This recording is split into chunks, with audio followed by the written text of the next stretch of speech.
Bonjour et bienvenue sur le replay du webinaire intitulé La défense civile non violente, une alternative pour l'avenir, qui a été organisé par le Mouvement pour une alternative non violente, le MAN, le 9 juin dernier.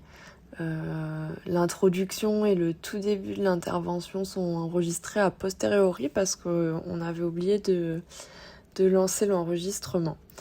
Un petit mot sur le MAN, donc c'est une association qui a été créée en 1974 qui travaille à la promotion de la réflexion et de l'action qui sont relatives à la non-violence politique.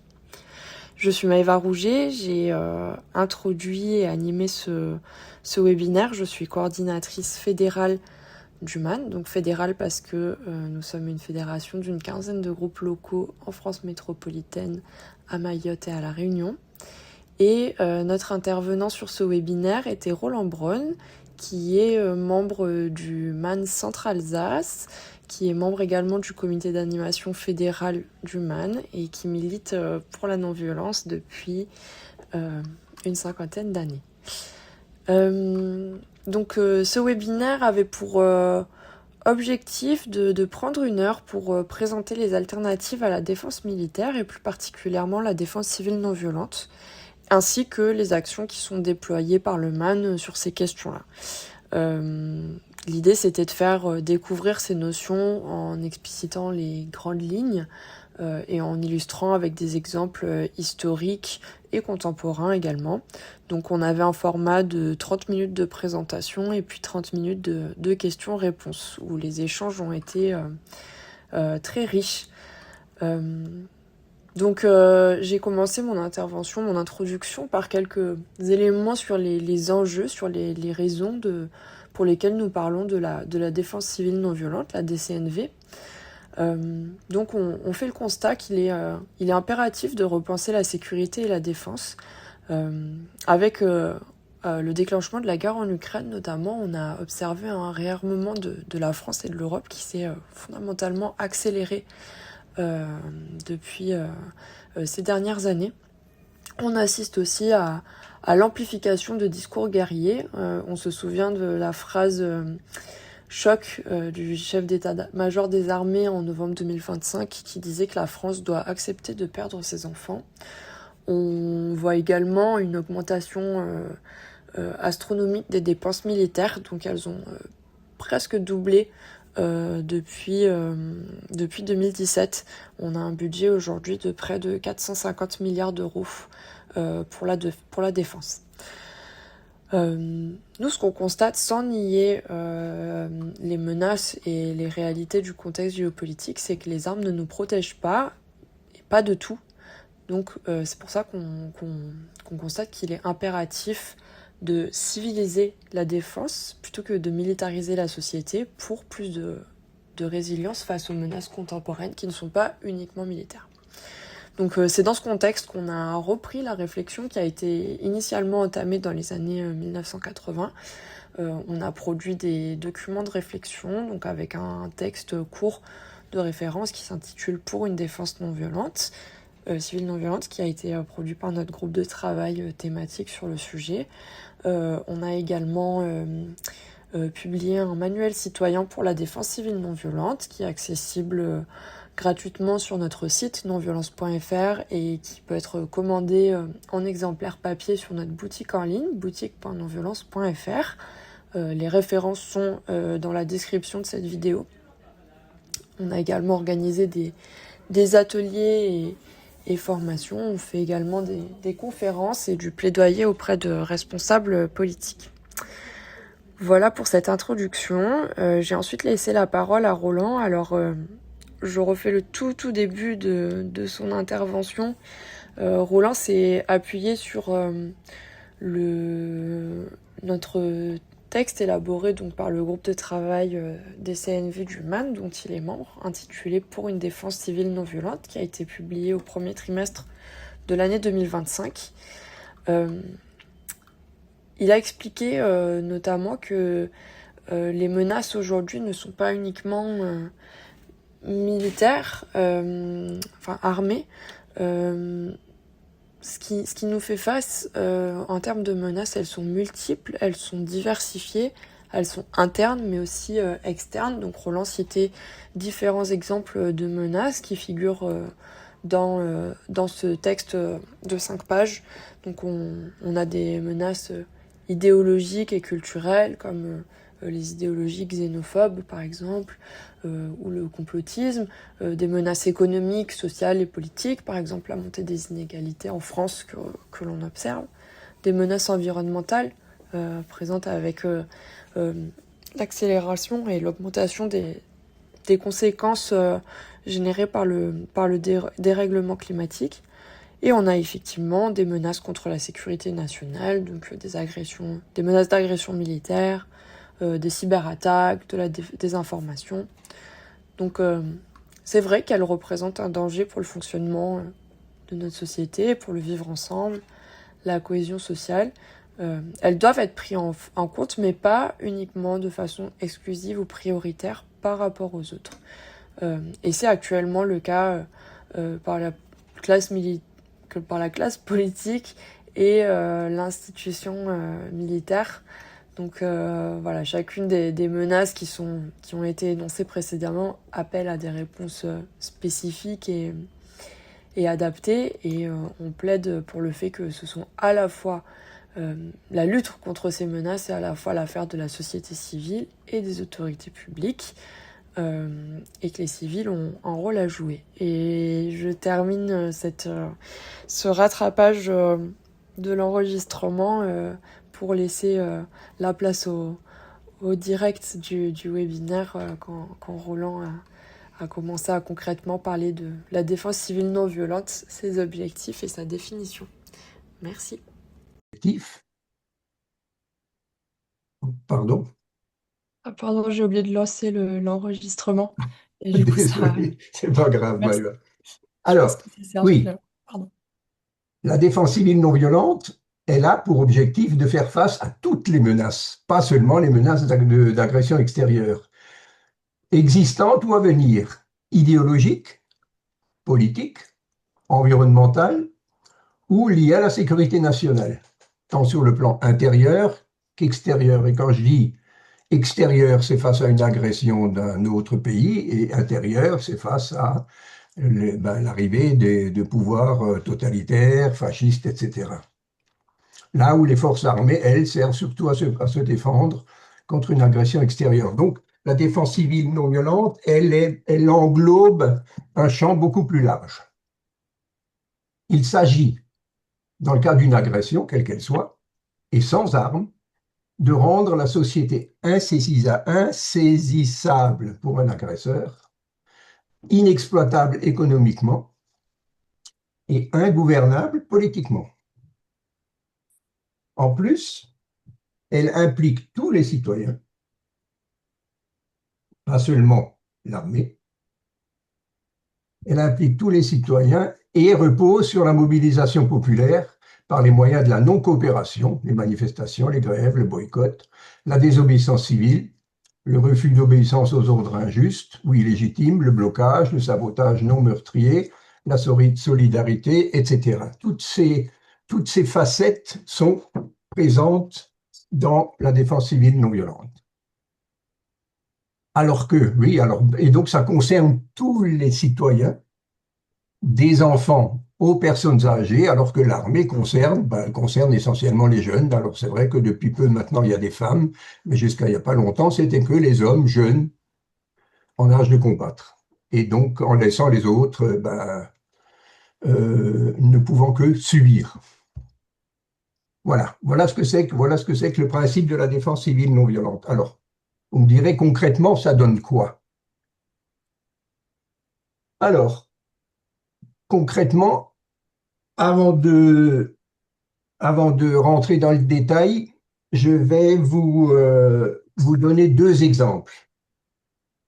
Alors, je vais prendre des exemples récents, locaux, qui sont l'Ukraine, qui est une résistance à une agression extérieure, et Minneapolis, la résistance de la population de Minneapolis aux agressions de ICE, la police de l'immigration.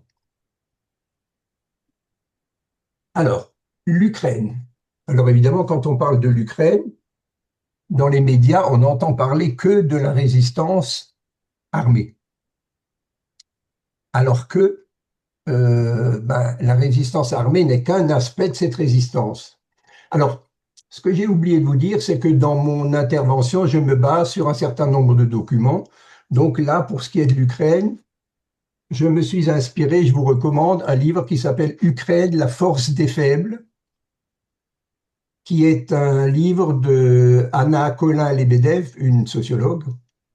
Et donc, elle a étudié de très près le conflit entre la Russie et l'Ukraine.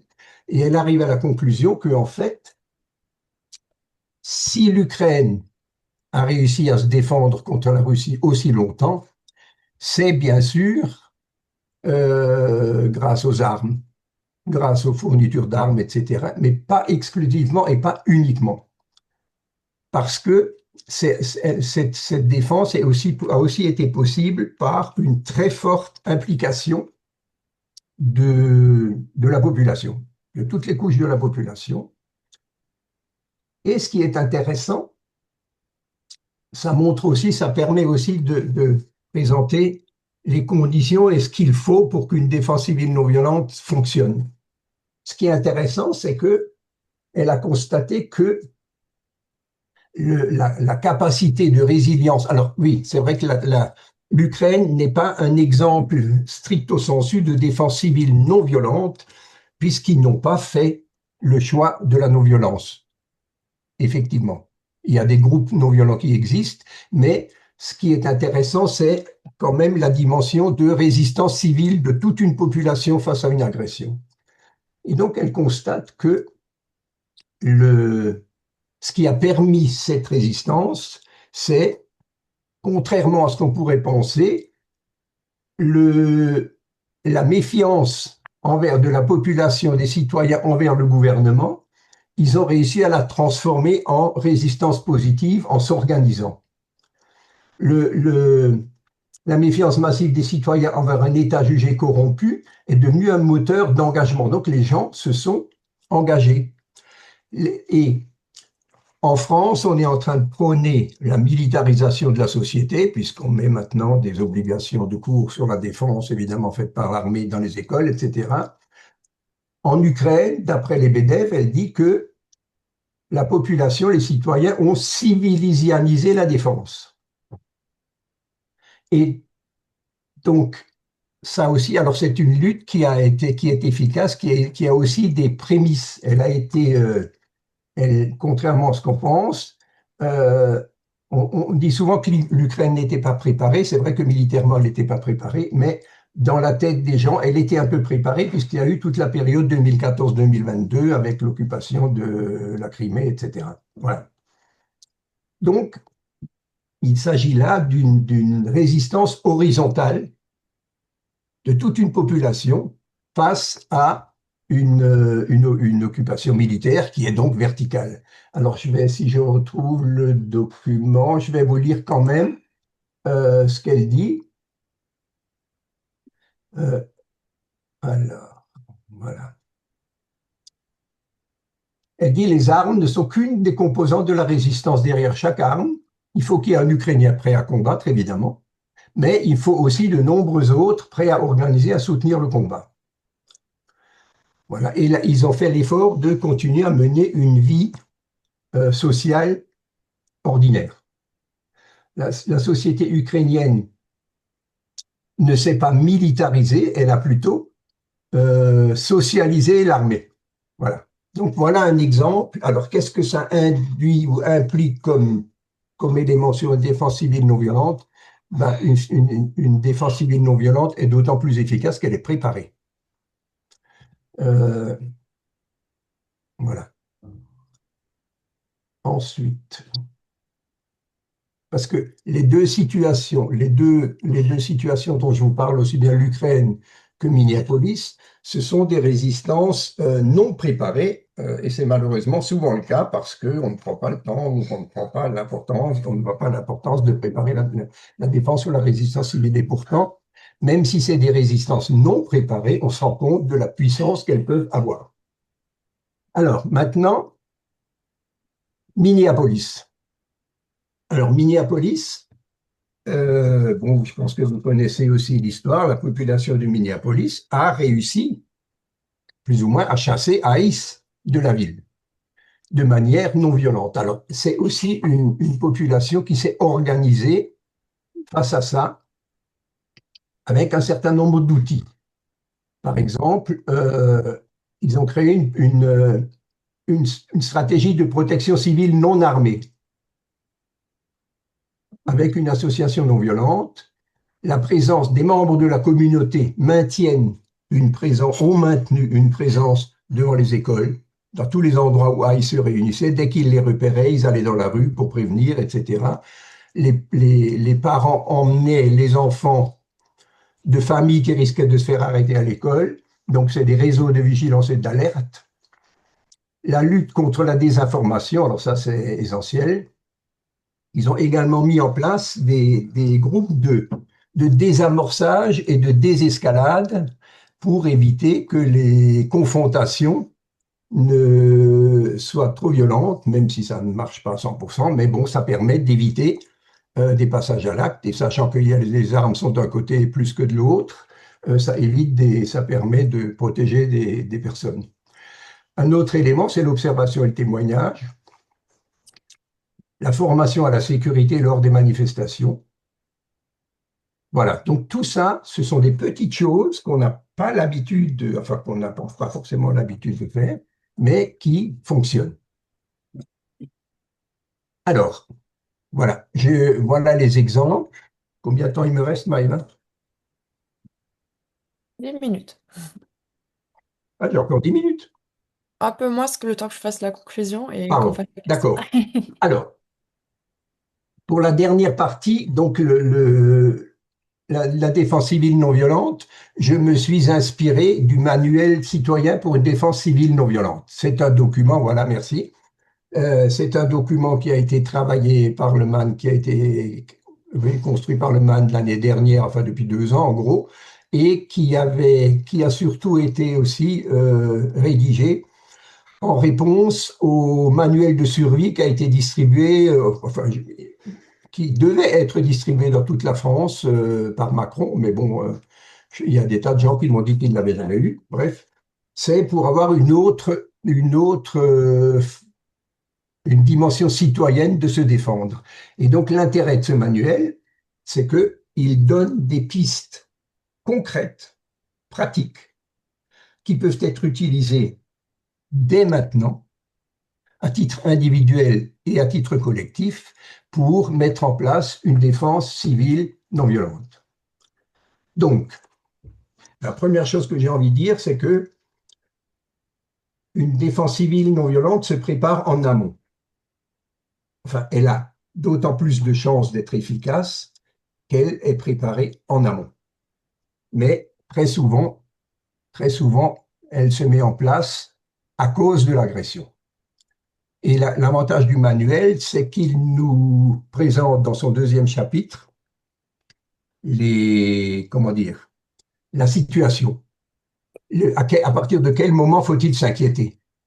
Et quand on lit ça, on se rend compte que c'est déjà le moment de s'inquiéter et qu'il faut commencer à se préparer. Voilà. Donc la DCNV se prépare en amont, elle se prépare individuellement, mais aussi collectivement. Alors dans les points d'information, euh, il faut créer des groupes, s'informer de manière indépendante. Évidemment, je pense que enfin, tous ceux qui sont là savent sans doute qu'il y a des sources de médias qui sont non pas de l'information mais de la propagande, et qu'il faut un peu chercher pour trouver des médias fiables comme Mediapart et comme d'autres. Voilà. Donc l'information, un des travaux à faire, c'est de diffuser cette information autour de soi. Ensuite, il y a la défense civile, refuser de collaborer, mettre en place des structures alternatives. Voilà. Qu'est-ce que je voulais? Je retrouve mon papier. Alors, ce que je voulais, pour terminer, ce que je voulais rappeler aussi, c'est que, alors évidemment, il y a plein, là, j'ai vraiment fait un tour très sommaire. Je ne peux que vous recommander de lire ce petit manuel qui ne fait qu'une trentaine de pages et que vous pouvez trouver gratuitement en PDF sur le site du MAN. Pour terminer, je voudrais aussi évoquer un livre qui est paru il y a quelques années maintenant, une recherche de Stéphane Echenevette, Stéphane et Erika Chenevette, qui s'appelle, ça y est, j'ai un trou, Maëva, qui s'appelle How Non-Violence Works, ça c'est le nom anglais, c'est-à-dire ce sont deux chercheuses américaines qui se posaient la question Ouais. de l'efficacité des luttes violentes et des luttes non violentes. Et les deux n'étaient pas d'accord entre elles. Donc, elles ont décidé d'engager une recherche puisque c'était des chercheuses. Et en fait, elles ont étudié 330 et quelques luttes du XXe siècle, des luttes violentes, non violentes, des luttes qui ont passé de l'un à l'autre, etc., avec des critères relativement précis, très précis. Elles ont comparé les choses, voilà. Et elles arrivent à la conclusion que les luttes non violentes sont 2 fois plus efficaces que les luttes violentes ou que les guerres en termes déjà du nombre de victimes. Dans une lutte non violente, il y a aussi des victimes, faut être naïf, mais il y en a moins que dans des luttes violentes. C'est aussi plus efficace en termes de régime, de l'aspect démocratique du régime qui suit l'arrêt des hostilités, de la durée de ces régimes. Il est évident que, je veux dire, on parle beaucoup de cessez-le-feu actuellement, ou de paix. Je suis engagé dans des groupes qui travaillent sur la paix, mais une paix obtenue par les armes, ne- c'est difficilement une vraie paix parce que quand c'est obtenu par les armes, il y a un gagnant et un perdant. Et le perdant, même s'il se soumet, il restera dans sa population des rancœurs, etc. Il suffit de regarder l'histoire. Il est évident que ce qui se passe en Palestine actuellement, ça ne va pas dans le sens d'une paix qui dure. Et en Ukraine, c'est la même chose. Une vraie paix ne peut s'obtenir que par des moyens non violents, c'est-à-dire une résolution de conflit où qui soit gagnant-gagnant, où chacun puisse y retrouver son compte. Voilà, donc le livre s'appelle Le pouvoir de la non-violence de Chenoweth et Stéphane. Voilà, je crois que j'ai fini, Maëva, on va répondre aux questions maintenant. Et Roland, merci pour votre écoute et merci Roland pour cette intervention fournie et détaillée. Je vous ai mis au fur et à mesure les références dans le chat des différentes ressources que Roland a citées pour aller, enfin voilà, pour que vous puissiez aller plus loin. Deux petites infos pour aller plus loin aussi en présentiel. Alors pour les personnes qui habitent en région parisienne, on organise une soirée débat le vendredi 19 juin à partir de 20h, où j'interviendrai avec François Marchand, qui est membre du MAN, mais aussi coprésident de Non-Violence 21 et de l'IRNC. Et ça sera au Malte et Rouge, 40 rue de Malte, dans le 11e arrondissement à Paris, Arrêt République. Je vous remets les infos pratiques et des manuels seront en vente. J'ai encore tu me donnes encore, quand tu as fini, je prends encore vite la parole. Et deuxième chose, on l'a cité rapidement au tout début, je vous l'affiche sur mon écran, un gros Voilà, c'est événement ça. qu'on prépare en partenariat avec Mm. 4 autres organisations non violentes. Je vous mettrai aussi leur site pour que vous puissiez aller voir rapidement. Donc c'est un colloque international Se défendre sans se détruire, l'apport de la défense civile non violente à la défense globale. Ce sera les 13 et 14 novembre au Centre culturel Saint-Thomas à Strasbourg. C'est ouvert à toutes et à tous. On va mélanger, croiser des regards de personnes, personnalités universitaires, politiques, militaires, des activistes venus, c'est d'ailleurs, voilà, y compris de démocratie menacée. L'ouverture des inscriptions est imminente sur notre page Helloasso, je vous remets les liens. Et si vous souhaitez soutenir notre projet, il y a une campagne de financement participatif qui est en cours. Je vous mets le lien aussi dans le chat. Voilà, il n'y a pas de petits dons, ça nous aide à faire exister cet événement. Euh, voilà, je vous mets les infos dans le chat et maintenant la parole est à vous. Enfin, Roland, je sais pas si tu voulais compléter ou c'était Non, sûr. je voulais évoquer le colloque, justement, c'est bien, tu l'as fait. Et juste rapidement aussi, quelques ressources pour aller plus loin, enfin, qui sont en complément de ce qu'on a fait chez nos partenaires. Voilà, donc la revue Alternative Non Violente qui avait publié un numéro spécial en décembre 2024, une brochure un peu plus fournie d'une centaine de pages du Centre de ressources sur la non-violente et repenser la sécurité, réinventer la paix avec différentes contributions, y compris sur la DCNV. Je vous mets le lien les liens vers ces ressources dans le chat également. Voilà, fini. On vous laisse la parole pour vos questions, vos réactions, commentaires. Si vous pouvez lever la main ou dire dans le chat si vous voulez prendre la parole et je vous donne la parole. Cécile. Oui, bonjour, Cécile Germain-Écuer, donc d'Alsace. Donc Roland, on se connaît, ça Mm.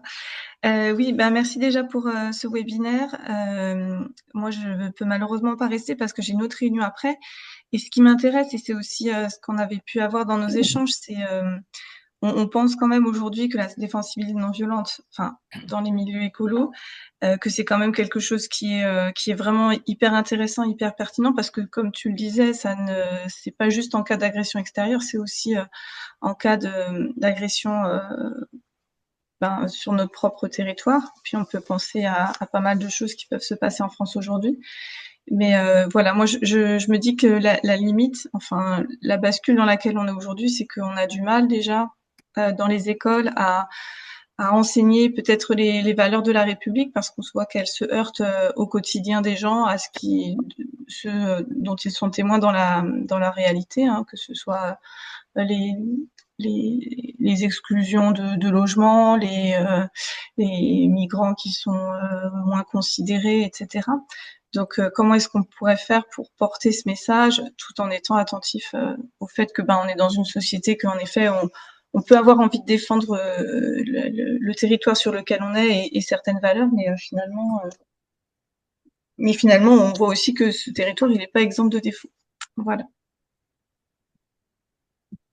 Je ne sais pas comment me lever la main, je ne trouve pas le petit signe. Est-ce que je peux poser ma question? C'est Dominique Euh, Fonlu. oui, Oui, Roland, est-ce que tu voulais répondre directement ou Alors, tu ouais, préfères. bon, je veux dire, j'ai pas grand-chose à répondre à Bonjour Cécile. On te voit ce soir, hein, je viens aussi à la visio de 20 heures. Oui, c'est clair que l'éducation la défense civile non violente, la réflexion, l'attention à l'autre, ça passe par l'école. Malheureusement, l'école va très mal en ce moment, hein, c'est clair, mais disons, l'institution est fermée à ça. C'est clairement. L'institution, elle est en train de mettre en place il y a des lois qui sont en discussion sur des interventions et des cours obligatoires sur la défense. Et quand on dit sur la défense, c'est obligatoirement la défense militaire. Et elle sera faite par des militaires. Donc, c'est vrai que c'est un peu difficile, mais il n'empêche que les enseignants ont toujours, un peu moins peut-être que dans le temps, ont toujours leur liberté d'enseigner. La liberté pédagogique, elle existe toujours et on peut quand même intervenir dans sa classe, pas seulement au niveau du discours, mais aussi dans ce qu'on met en place dans sa classe, c'est-à-dire la manière dont on fait classe, en mettant en place des réunions coopératives, en donnant la parole aux élèves, etc., en les faisant réfléchir sur les règles, etc. Tout ça, ça contribue à en faire plus tard des citoyens. Mais ça devient quand même de plus en plus difficile et de plus en plus inquiétant. Parce que, par exemple, j'ai entendu ce matin à Lyon une école maternelle qui a eu des ennuis, une école maternelle, hein, parce que dans le cadre de la fête de fin d'année, qui se terminait sur la paix, les gamins, à un moment donné, portaient des uniformes, etc. Et ça a fait une levée de bouclier. Enfin bon, ça devient un peu n'importe quoi. Voilà. Mais les enseignants ont toujours, il leur reste toujours leur liberté pédagogique. Je connais des enseignants qui sont très impliqués là-dedans. Voilà. Merci, Roland. Dominique. Oui, bah, c'est une question bah, qui rejoint ce que vous venez de dire, Roland Braun. J'ai entendu sur France Inter la semaine dernière qu'il y avait 1000 classes défense, en fait, en France. Donc, des classes où j'ai pas très bien compris de quoi il s'agissait, mais en tout cas, en effet, ce sont les militaires qui interviennent. Et je voudrais savoir si vous avez des infos, si vous avez enquêté sur ces classes défense, ce qui s'y passe, etc. Donc, voilà, c'est ma question. Alors, on n'a pas enquêté pour l'instant, mais on a un groupe de travail qui est en train de se mettre en place pour voir un peu ce qu'il s'agit. Bon, il est clair que ces classes défense, c'est, avant, il y avait le service militaire obligatoire. Donc maintenant, comme on est dans une phase de remilitarisation, voilà, c'est un prémisse et une préparation à ça, puisque, eh ben, comme disait le général, il faut qu'on se prépare à ce que peut-être nos enfants, nos petits-enfants, se fassent tuer. Donc, le problème, c'est ça. C'est que je pense que ça annonce, c'est fait dans l'objectif de renforcer l'armée. Malheureusement, tout ce qui est alternatif, tout ce qui est autre que l'armée n'est pas pris en compte. Merci, Roland. Comme on citait dans un de nos derniers communiqués, l'armée veut gagner du terrain et ça commence par l'école. Ouais. Euh, Étienne? Oui, en complément de ce que disait Maëva tout à l'heure, elle a présenté sur l'écran divers textes et notamment la brochure du Centre de ressources sur la non-violence qui s'appelle la DCNV, la Défense civile non-violente, une alternative à la guerre. Donc je vous recommande beaucoup cette brochure qui apporte pas mal d'exemples historiques qui explique ce que c'est que le concept et qui développe un petit peu aussi les conditions. Euh, Pareillement, je voudrais indiquer une vidéo sur YouTube d'une conférence du même Alain Refalo au Larzac en avril 2026. Je crois que le MAN ou Non-Violence 21 en a fait la promotion il n'y a pas longtemps, Maëva. Je l'avais pas vu, c'est peut-être dans la newsletter de Non-Violence 21, où je C'est vous ça, dans mettrai la newsletter de... Donc, regardez cette vidéo, elle est très intéressante. Euh, et puis, je voudrais indiquer aussi qu'il y a sur le site de l'IRNC, donc l'Institut de recherche sur la résolution non violente des conflits, il y a depuis de nombreuses années une série de diaporamas sur la DCNV.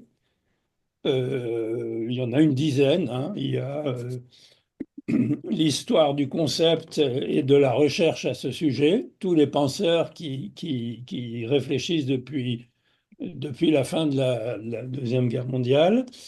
Il y a les exemples historiques, notamment pendant la Deuxième Guerre mondiale, en Tchécoslovaquie.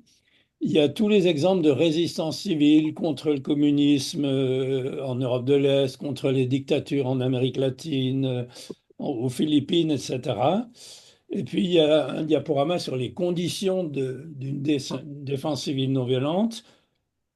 Euh, et puis, une réflexion aussi sur le rôle de la défense civile non violente par rapport à la défense militaire. Est-ce que c'est un complément? Est-ce que c'est un recours en cas d'échec de la défense militaire? Ou est-ce que ça peut devenir une alternative à la défense militaire pour autant que ça soit réfléchi, préparé très longtemps à l'avance? Et- Merci. Bah, Étienne, n'hésite pas à nous mettre les liens vers les ressources que tu viens de citer. Oui, Étienne, je vais les mettre. Oui. qui est membre de l'IRNC, qui a été cité, qui est partenaire du colloque et qui est aussi membre du groupe de travail des CNV du MAN. Il y a une question dans le chat qui a été posée qui est, dans les années 80, il y a eu des discussions officielles entre militaires et non-violents sur la non-coopération en cas d'invasion. C'est plus concret que votre discours abstrait. Quelles conclusions en connaissez-vous? Quelle conclusion? Quelle Attends, je conclusion regarde où c'est. en connaissez-vous? Et Ah, quelle Serge conclusion connaissez-vous? Bah, oui, dans les années 80, il y a eu tout ce travail de recherche, Étienne peut en parler aussi, tout ce travail de recherche autour des alternatives à la défense. Et c'est dans ce cadre-là que Jean-Marie Muller et deux autres copains ont été financés pour écrire le bouquin La dissuasion civile. Mais, bon, le problème, c'est que ce livre est sorti fin des années 80, et après, il y a eu la chute du rideau de fer, et le problème de la défense est un peu tombé en désuétude. On n'avait plus besoin de réfléchir à ça aussi bien. Et donc, du coup, ça a été oublié, quoi. Enfin, heureusement qu'on a gardé des traces, mais pendant des années, plus rien n'a été fait. Et nous, Oman, on s'est beaucoup, enfin, du moins en Alsace, on s'est beaucoup réorienté sur la formation et la résolution non violente des conflits dans les établissements scolaires et autres, quoi. Mais cette problématique de la défense a été un peu, c'était plus nécessaire. Merci Roland. Je vous ai remis, je l'avais mis en tout début, le lien, il est en accès libre, cette étude est en accès libre sur notre site. Donc dans le chat, vous pouvez la retrouver et la consulter gratuitement en PDF Non, sur notre site. Et vous voyez Serge Perrin, donc, à qui je donnerai la parole après Marité, qui le montre à son écran parce qu'il a la version papier. Marité, puis Serge. Euh, Philippe David, Nancy. Je voudrais réagir sur différents points. Euh, Roland Braun tout à l'heure a dit que en Crimée, il n'y avait pas eu de défense civile non violente. Euh, et il n'y en avait sans doute pas eu organisée par le gouvernement ukrainien, bien entendu. Par contre, il y a quand même eu des choses de la part de civils. Il y a notamment eu tout simplement la non-acceptation des passeports russes par un certain nombre de citoyens ukrainiens, souvent des vieilles personnes, qui semble-t-il au début en tout cas, parce que j'ai plus de nouvelles maintenant de ce genre de choses, euh, elles ont été tolérées parce qu'elles ont été considérées comme très marginales et euh, comment dire, on considérait que ça n'avait pas vraiment d'impact. Mais c'est des gens qui, dans certains cas, euh, s'affichaient encore au moment s'affichaient en tout cas au début, au moment de la fête nationale ukrainienne, par exemple, ou ce genre de choses. Et puis, il y a eu surtout une tentative de résistance et qui, alors là, a été pris en compte par les autorités russes de la part d'une minorité, les Tatars de Crimée, qui avaient eu déjà de gros problèmes au moment du stalinisme. Et alors ceux-là, ils ont été très rapidement la cible du FSB et à ma connaissance, leur résistance a été neutralisée, ou elle est totalement clandestine et évidemment impuissante. Euh, je voudrais dire aussi que dans le cas de la Crimée, on a connu de la part des Russes une offensive militaire, mais non violente, comme excusez-moi de la comparaison, comme la révolution des œillets au Portugal a été euh, un coup d'État militaire non violent. C'est-à-dire qu'ils sont essayés de ne pas tirer un seul coup de feu. Et ils y sont à peu près arrivés des deux côtés. Hein, il y a eu quelques coups de feu échangés, et quelques victimes, mais très très peu, et c'était imprévu des deux côtés. Et- et- Inversement, au moment de l'offensive, Rapidement, Juste si tu peux clôturer rapidement pour pas avoir une prise de parole trop longue, qu'on puisse poursuivre les échanges, s'il te plaît. On essaie de faire un petit peu synthétique pour que tout le monde puisse s'exprimer. Excuse-moi, je te laisse finir ta phrase et après, juste si Roland veut répondre, ensuite il y a Serge qui voulait intervenir. D'accord, ben j'indique simplement qu'ensuite, si c'est possible, je souhaiterais intervenir sur les conditions de résistance violente et non violente à propos de l'offensive de 2022 et la suite, la guerre en Ukraine actuellement. Merci, Oui, Philippe. je vais juste répondre rapidement. Moi, c'est vrai que je ne connais pas bien le dossier de la Crimée, mais ce que dit Lebedev simplement, c'est que, en fait, ce qui est arrivé en Crimée, ça a permis à la population ukrainienne de prendre conscience du risque et ça a créé, au-delà des tensions entre les différents partis, les différents groupes, ça a permis de créer enfin pas un rassemblement, mais une prise de conscience citoyenne de la nécessité de se défendre qui a facilité après la résistance au moment de l'invasion russe. Merci. Serge? Oui, je voudrais juste compléter par rapport les études qui ont été faites en 83 sur la dissuasion civile. Après, il y a eu un colloque à Strasbourg déjà, et en fait, la réflexion s'est un peu bloquée puisqu'en fait, les militaires sont d'accord pour réfléchir à une stratégie intégrant la non-violence en complément de la force de frappe et en complément de tout notre armement.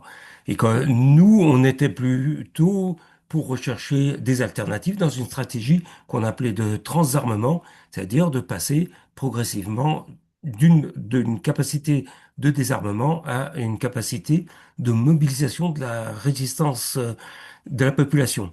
Et en complément de ce qui vient d'être dit par rapport à ce qui s'est passé en Ukraine, en Crimée et dans beaucoup d'expériences dans le monde, en fait, on voit que, il y a des résistances de la société civile qui s'organisent sur des bases non violentes, parce que souvent elles sont pas armées. Et en fait, nous, en tant que non violents, c'est ce qui nous intéresse.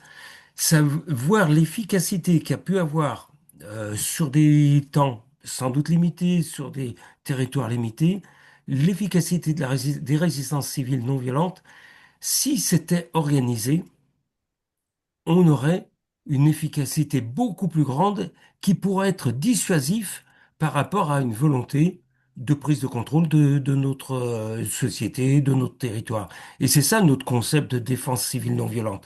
C'est réfléchissons à structurer la résistance de la société civile et évitons de dépenser encore des millions et des milliards sur des armes qui vont s'avérer en fait carrément inutiles pour la construction de la paix et voire dangereuses et qui inutiles par rapport aussi aux nouvelles armes. Je vous invite à regarder ce qui se passe en Ukraine et en Iran, c'est-à-dire des missiles, des drones à faible coût sont capables de tenir tête à des sociétés, à des armées qui ont des porte-avions, des chasseurs, etc. Et là, on est vraiment sur un clivage. Aujourd'hui, notre porte-avions nucléaire, je crains qu'il ne serve à rien. Tant mieux, mais n'empêche qu'on aura dépensé l'argent. C'est dommage. Merci. Merci Serge, membre du MAN Lyon, responsable fédéral, responsable légal du MAN fédéral Ouais, si tu permets, et, Marie, s'il te plaît. euh, et membre du groupe de travail des CNV, pour info. Alors, Roland, je sais pas si tu voulais rebondir, puis je donne la parole à Emmanuel et ensuite je lirai les questions qui y avait dans le chat. oui, par rapport à ce que disait Serge, c'était sur l'Ukraine, c'était un des constats de la sociologue là, Lebedev, c'est que en fait, cette socialisation de l'armée et l'intégration ou la prise en compte des civils par les civils de la défense a permis comment dire, une explosion d'imagination pour répondre d'une manière que les militaires n'ont jamais envisagée, notamment le développement des drones et tous ces trucs-là et tous ces travaux qui ont été faits. Maintenant, l'Ukraine sert de modèle pour un certain nombre de moyens de défense et d'agression d'ailleurs. Et donc, c'est lié au fait que c'est l'ensemble de la population civile, les citoyens qui ont pris cette dimension en compte. Merci Roland. Voilà. Emmanuel? On vous entend pas, Emmanuel?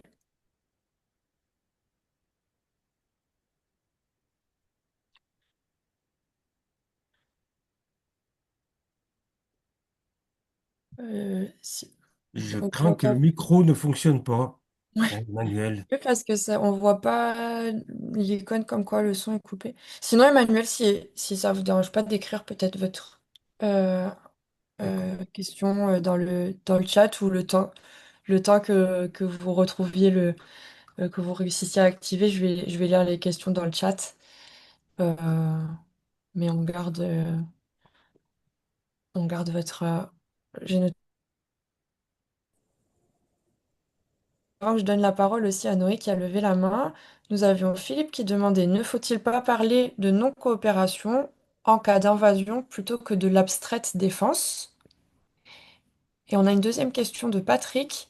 Que sait-on de l'acceptation de l'invasion russe en Crimée? La population est majoritairement russophone, je crois. Alors, je vais répondre à Philippe. Alors, je n'ai pas de réponse à la question de Patrick Le Sauvage, hein. Désolé, je ne connais pas assez la situation en Crimée. Mais sur la question de Philippe, en fait, on parle beaucoup, aujourd'hui, moi je n'ai parlé que de défense civile non violente. Mais en réalité, la défense civile non violente, pour qu'elle fonctionne, elle soit prise en compte au niveau d'une institution, d'un État. Là, on est dans tous les domaines, dans tous les cas qu'on a cités, c'est plus de la résistance. Et donc, la non-coopération est évidemment un des outils de la résistance en cas d'invasion ou en cas d'agression intérieure, etc. Merci Roland. Emmanuel, on n'entend toujours pas, je vous vois essayer de parler. Du coup, le micro ne fonctionne toujours pas. En attendant, je donne la parole à Noé et n'hésitez pas, Emmanuel, à nous écrire dans le chat sinon, s'il y a le temps que le micro s'en résout. Noé. Oui, bonjour, merci. Noé, je suis militant fédéraliste, donc je m'intéresse la possibilité de garantir la paix par des institutions internationales qui soient garantes d'un état de droit international. Et du coup, merci pour la présentation. Je vois l'intérêt d'une défense civile non violente, par exemple, pour l'avènement en 2027 de l'extrême droite en France.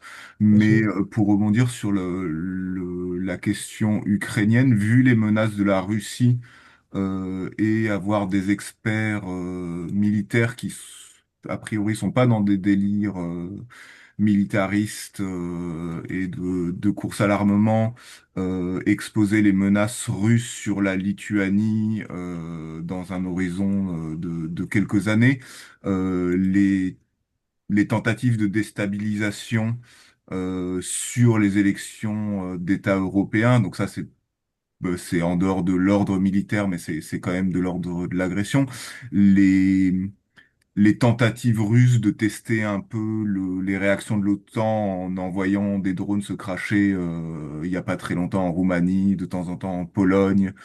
Euh, la défense civile non violente en France, enfin, comment est-ce qu'elle peut répondre à ces menaces?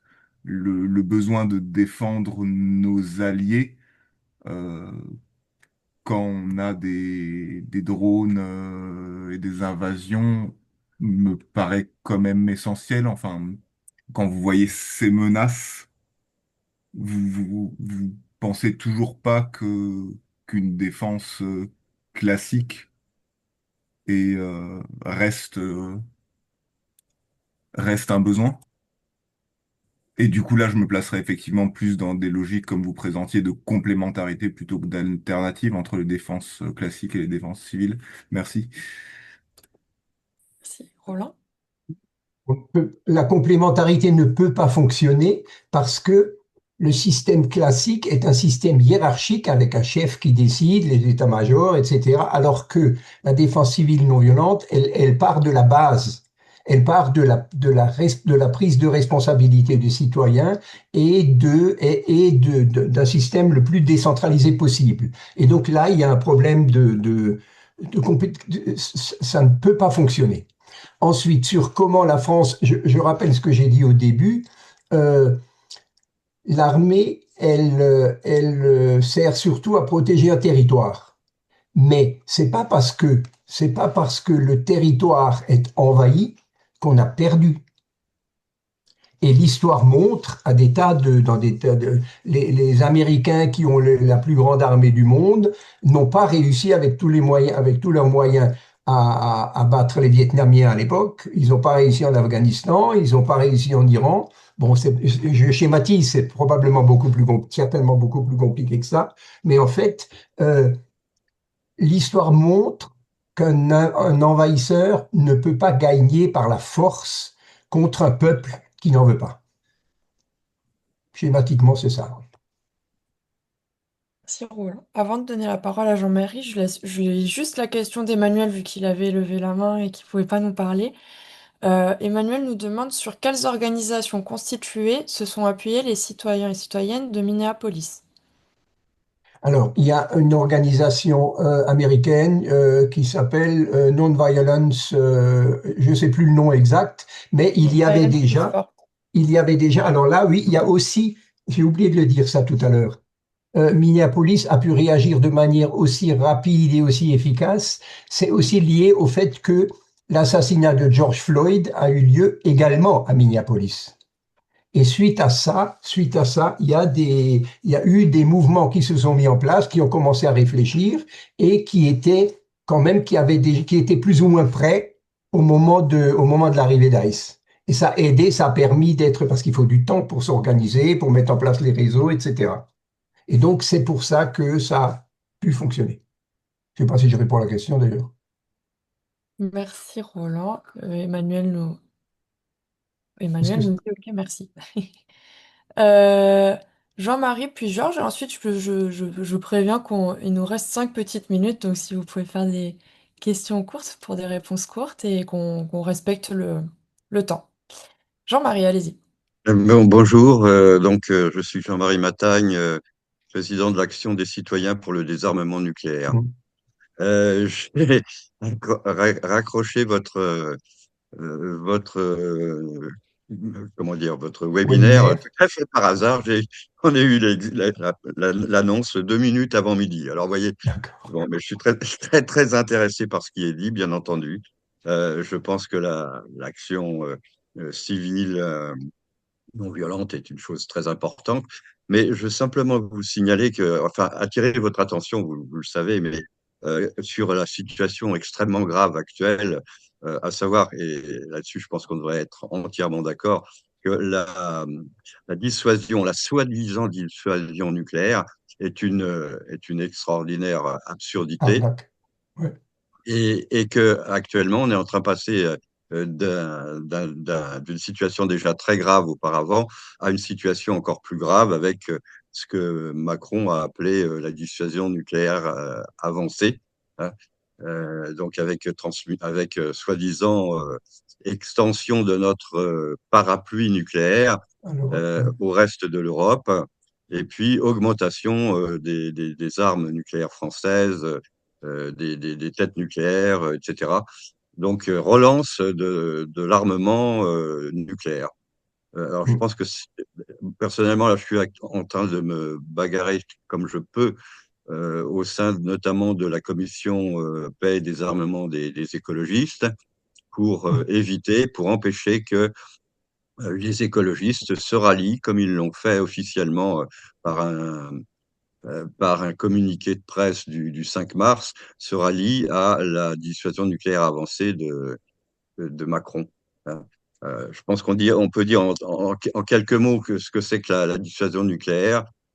Pardon, c'est pas de la dissuasion en réalité, c'est quelque chose de criminel et de suicidaire et de complètement absurde, puisque en fait, en particulier la stratégie française, c'est celle de l'ultime avertissement qui revient en fait à faire une première frappe nucléaire par la France. Donc, on sera le pays qui qui pour la première fois depuis 1945 utilisera une arme nucléaire en premier. enfin, si tant est que Poutine, s'il s'agit de lui, nous laisse le temps de le faire, parce qu'on lui donne du coup la bonne idée d'être le premier à attaquer. Marie, excusez-moi, on arrive à deux Oui, minutes de la fin, donc je suis d'accord, Roland excusez-moi. pour dire. Bon, excusez-moi. Je veux Merci. simplement dire que ça serait bien que le MAN aussi se mobilise, notamment au sein de la commission paix et désarmement, pour bloquer cet objectif, Alors, cette dérive. Merci. Merci. Et on puis le fait, j'espère qu'on restera en contact pour la suite. Bien sûr. mais on a des copains qui sont à la commission paix et désarmement chez les écologistes et qui essayent Oui, de oui, se oui, battre. je suis parfaitement au courant. Oui, oui. Merci. Tout à fait. Pour information, on est aussi membre de la campagne ICANN Ben France, oui. qui se mobilise contre les armements nucléaires. Je vous mets le lien dans le chat pour en savoir plus sur cette campagne. Euh, Georges, et après j'essaierai de vous donner la parole s'il nous reste. On est à une minute de la fin, on essaie vraiment de se tenir au temps, mais je vais vous mettre notre contact dans le chat et comme ça vous pouvez aussi nous solliciter par mail pour poursuivre les échanges. Il y a pas de souci. Allez-y, Georges. Bonjour, je me présente rapidement.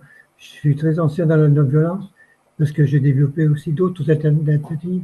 C'est dans le domaine, par exemple, de l'aïkido ou de la CNV, la communication non violente. Et je voudrais dire pourquoi on n'intègre pas le mot démocratique dans la défense. C'est une défense démocratique non violente, c'est tout ce que je voulais dire. Comment se réfléchit aussi comme un outil complémentaire à la non-violence, qui est euh, totalement harmonisé avec la non-violence. Voilà, c'est tout. Merci. Roland? Pour moi, une défense civile non violente ne peut être que démocratique. Tout à fait. Après, la question, c'est quel type de démocratie on met en place? Est-ce que ce qu'on vit actuellement, est-ce qu'on peut encore appeler ça une démocratie? Mais c'est un autre débat. Justement, une vraie démocratie, vraiment dans le Oui. sens du mot. Hein. Mm. Voilà. Une dimension qui donne une dimension plus politique peut-être ou sociale. Oui, oui. C'est tout. Voilà, merci. Merci. Désolée, Noé. Et les personnes dans le chat, il est 13h pile et on tient à respecter le temps. Sachez que donc du coup, on est contactable à man, nonviolence.fr. Donc n'hésitez pas à nous écrire. Vous pouvez nous suivre aussi sur les réseaux sociaux. Je vais mettre rapidement le chat. Ce sera Est-ce que... aussi ouais. on va mettre le webinaire sur notre chaîne YouTube. Donc n'hésitez pas aussi à nous poser les questions en commentaire et on essaiera enfin, voilà, de répondre au mieux. Donc voilà, on reste disponible. Merci à toutes et à tous. Je vous mets le chat, on extraira tout. Merci beaucoup pour votre participation, pour vos questions et restons en contact. Et merci Roland pour OK. cette intervention. Merci à Euh, tous. Merci à tous. À bientôt. À bientôt. Salut, Maïva. Salut.